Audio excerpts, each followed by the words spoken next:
আবার সন্তানগুলো হলো বান্দার জন্য কঠিন পরীক্ষা। আল্লাহর নবী পৃথিবীতে আসার সময় হয়ে গেল, মানুষগুলো অন্যায় করত, ডাকাতি করত, রাহাজানি করত। যখন আল্লাহর কুদরতে পার্লামেন্টে সিদ্ধান্ত হয়ে গেল, না না না, এই মানুষগুলো অন্যায় করা শুরু করে দিয়েছে, পাপ করা শুরু করে দিয়েছে। তারা কন্যা সন্তান জন্ম নিলে জীবন্ত গলা টেপে হত্যা করতেছে তারা।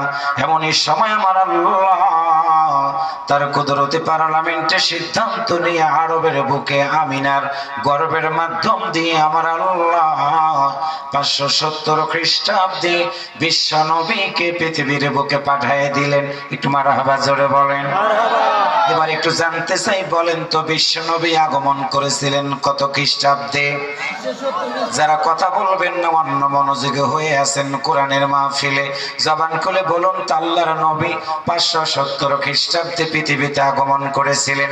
একসাথে বলেন কত? আরেকবার বলেন। আলোচনা যা করবো আপনারা মুখস্থ করে বাড়িতে যাবেন, সন্তানদেরকে আলোচনাটা শোনাই দিবেন। সম্মানিত প্রিয় ভাইরা, আল্লাহর নবীর জীবন চলা শুরু হয়ে গেল। শিশুকাল নবীর অতিবাহিত হওয়া শুরু হয়ে গেল। শিশুকাল পেরিয়ে আল্লাহর নবী কৈশোরে পদার্পণ করলেন। কৈশোর পেরিয়ে যৌবনে পদার্পণ করলেন বিশ্ব নবী। সামাজিক সংগঠন হিলফুল ফুজুল গঠন করে যুবকদেরকে ডাক দিলেন, ফিরে এসো সত্যের দিকে, আলোর দিকে ফিরে এসো। অন্যায় করবা না, ডাকাতি করবা না, রাহাজানি করবা না, খারাপ কাজ করবা না। আল্লাহর নবী তখন কোনো দলিল দিতে পারে নাই। বয়স হয়ে গেল 25 বছর। একসাথে বলেন কত? বিবাহ করলেন বিশ্ব নবী একজন মেয়ে মানুষের সাথে, নাম হলো তার খাদিজা রাদিয়াল্লাহু তাআলা আনহা। খাদিজার বয়স ছিল তখন, আমার ভাইরা আপনারা বলেন কত বছর? আরেকবার বলেন। 25 বছর বয়সের যুবক 40 বছরের একজন মহিলার সাথে বিবাহ বন্ধনে আবদ্ধ হয়ে গেল। প্রতিদিন খাদিজার সাথে কথা বলতো, নবী আমার খাদিজা রে, তুমি কি বলবা না আরবের মানুষগুলোকে আমি কেমন করে শান্তির দিকে আনবো? মানুষগুলো তো মদ খায়, গাঁজা খায়। আল্লাহর নবী কেঁদে কেঁদে বুকটা ভাসায়। খাদিজা ডাকতে বলে, স্বামী আমার, আমি জানি আরবের বুকে আপনার মতো দামি কোনো মানুষ নাই। খাদিজাকে বললেন, খাদিজা রে বলো কেমনে বুঝলা তুমি? খাদিজা দুইটা চোখের পানি ছেড়ে দিয়ে বলে, স্বামী আমার, আমি আপনাকে কষ্ট দিব না, কষ্ট দিব না।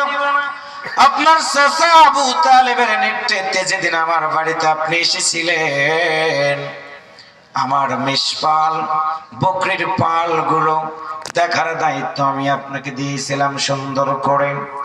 আমার ব্যবসা করার জন্য আপনাকে পাঠিয়েছিলাম সিরিয়ায়। আমি দোতলা বিল্ডিং এর উপরে বসে থাকতাম।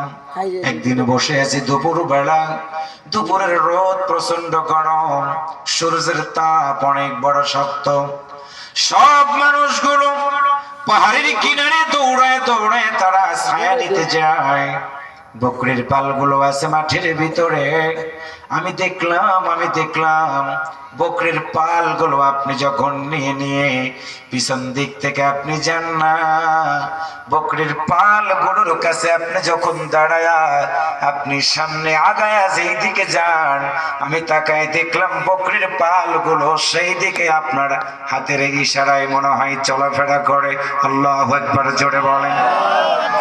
আমি শুধু তাই দেখলাম না, আল্লাহর বান্দারা, টাঙ্গালের মানুষ আপনারা, ছাগলকে যদি সামনে দিক থেকে টান দেন, যদি আকাশে মেঘ ধরে, গুড়ি গুড়ি যদি বৃষ্টি হয়, ছাগলকে আপনারা ঘরের ভিতরে নিয়ে আসবেন। ঘরের ভিতরে আসতে যাবে না, দাঁড়ায় যাবে।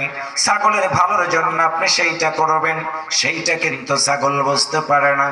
দিনের বেলা আল্লাহর নবীর দিকে তাকায়া খাদিজা চোখের পানি ছেড়ে দিয়ে বলল, স্বামী আমার, আমি যখন দেখলাম প্রতিটা রাখাল পিছন দিক থেকে লাঠি দিয়ে দিয়ে মেষগুলো চালায়, আপনার ক্ষেত্রে দেখলাম উল্টা। আপনি যেদিকে যান হাত দিয়ে ইশারা করেন, বকরির পাল গুলো সেই দিকে যায়। একটা বকরিও পাল হারা হলো না, একটা বকরি হারায় গেল না। 2 নম্বর হলো, আমি দেখলাম সূর্যের আলো প্রচন্ড তাপের কারণে মানুষগুলো ছোটাছুটি করে, কিন্তু আমি তাকায় দেখি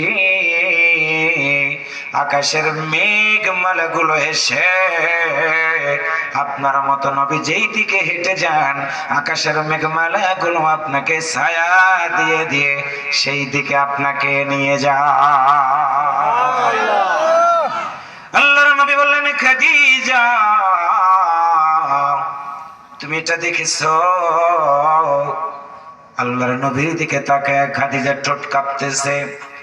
আমার মা বোনেরা, এই জন্য ইসলাম অনুমোদন দিয়েছে স্বামীর সম্পর্কে আপনি ভালো কথা বলবেন, স্বামীর সাথে কথাগুলো শেয়ার করবেন, সংসারের সুখ দুঃখের কথা স্বামীর সাথে আপনি আলোচনা করবেন, স্বামীকে কখনো চাপ দিবেন না।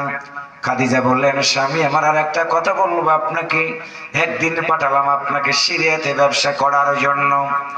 গোটা দুনিয়ার মানুষ জেনে রাখো, আমার স্বামী মুহাম্মদ তখন আমার স্বামী হয় নাই, সিরিয়াতে ব্যবসা করার জন্য পাঠিয়েছি আমি।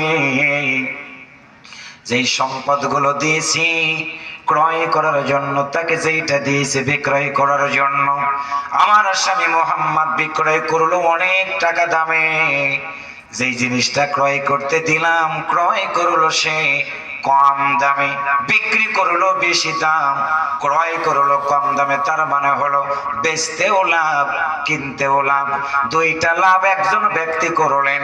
দোজাহানের মহাজন মুহাম্মাদুর রাসূলুল্লাহ সাল্লাল্লাহু আলাইহি ওয়াসাল্লাম, নবীর বয়স হয়ে গেল 40 বছর। একসাথে বলেন কত?